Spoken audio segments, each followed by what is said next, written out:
ուրբաթ օրը Նիկոլ Փաշինյանը գնացել էր Թուրքիա, հանդիպել էր Էրդողանին, ինչ կասեք այդ մասով։ Բայց մեր իշխանություններն են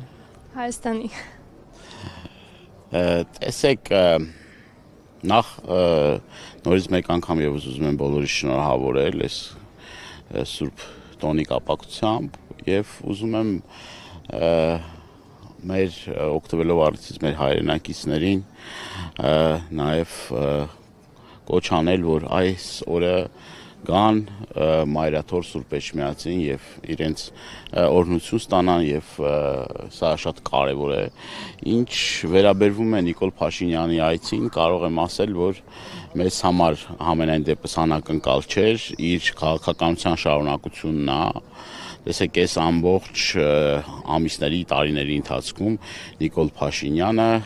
նաև իր խոսույթով, նաև իր տարբեր հարցազրույցներով ասել է, որ գնում է ոչ թե դեպի արևմուտք, ոչ թե դեպի արևելք, ոչ թե դեպի հյուսիս-հարավ, այլ ուղիղ Թուրքիա եւ այս վերջի շրջանի նաև իր հանդիպումները Տիրանայում ցույց տվեց, որ Էրդողանը այն միակ անձնավորությունն է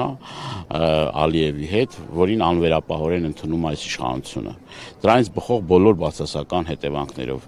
իրեն հայտարարությունները, որ Հայաստանը մեծ Թուրանի ճանապարհին արգելք չի, խոսում է նրա մասին, որ Հայաստանին փորձում են մաս կազմել Թուրանական ծրագրի։ Դա կործանարար է, դա չի կարող տեղի ունենալ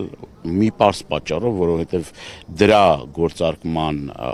րոպեից ժամից սկսած Հայաստանի հետ հաշվարկը արդեն պիտի հաշվեն։ Եվ նաև այս ռեպրեսիաները, որ այս վերջին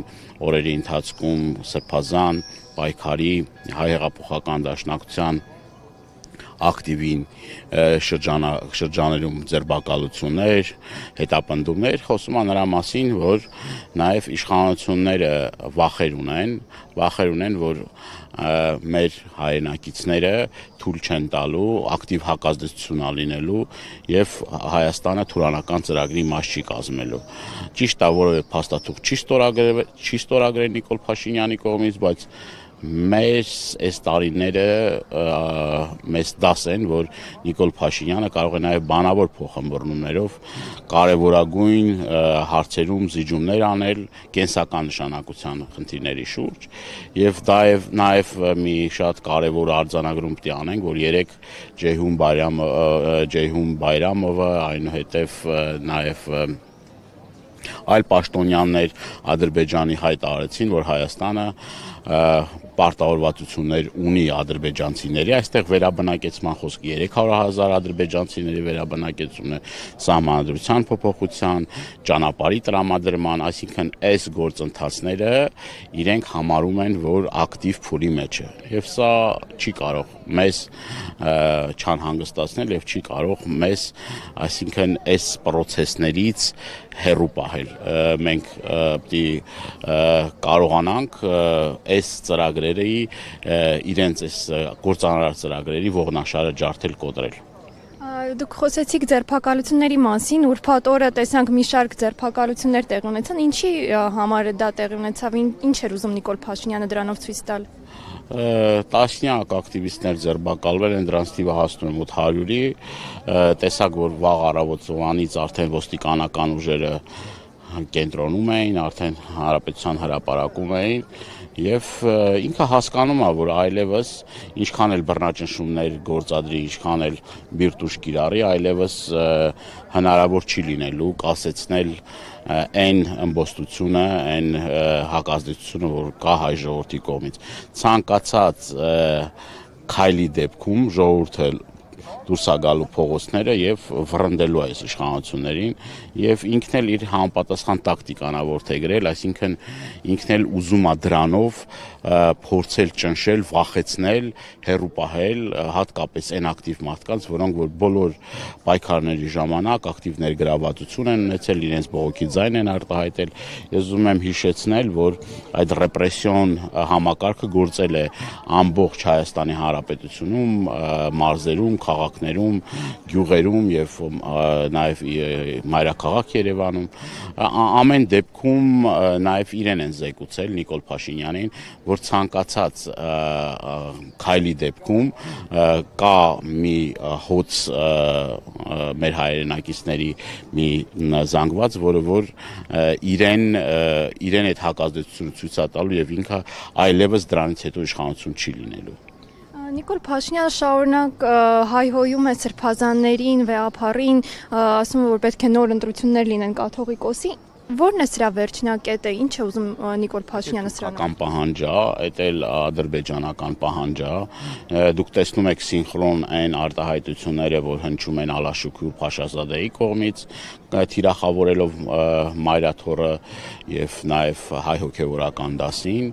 եւ դրանից հետո նույն խոսույթով հանդես է գալիս Հայաստանի Հանրապետության իշխանությունները։ Ասենք սա կարող ենք փաստել, որ ծրագրերը նպատակները մեկ են, հեղինակազրկելու, փորձելու ամեն ինչ անել այն հենասյունը, որ կա, որը որ միշտ հանդիսացել է մեր ժողովրդի կարևորագույն առանցքային հայապահպան, ազգապահպան նշանակությունն ունենալու, ոչ միայն հոգևոր, այլ նաև գիտեք, որ հարյուրամյակներ պետականություն չունենալով եկեղեցին են կարևոր ֆունկցիան կատարել թե Հայաստանում, թե նաև Սփյուռքում, որ անգնահատելի է։ Նիկոլ Փաշինյանը հենց այդ թուրքական, ադրբեջանական ծրագրի մի մասն է կազմում, դա իրեն չի հաջողվելու, տասնյակ հազարավոր մեր հավատավոր հայորդիներ նաև իրենց պատրաստականություն են հայտնելու պաշտպանել եկեղեցին են վերջի պատվարը։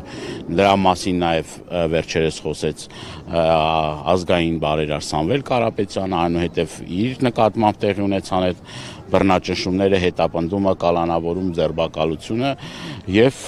ես համոզված եմ, նորից եմ կրկնում, որ դա մնալու է իր կոկորտում,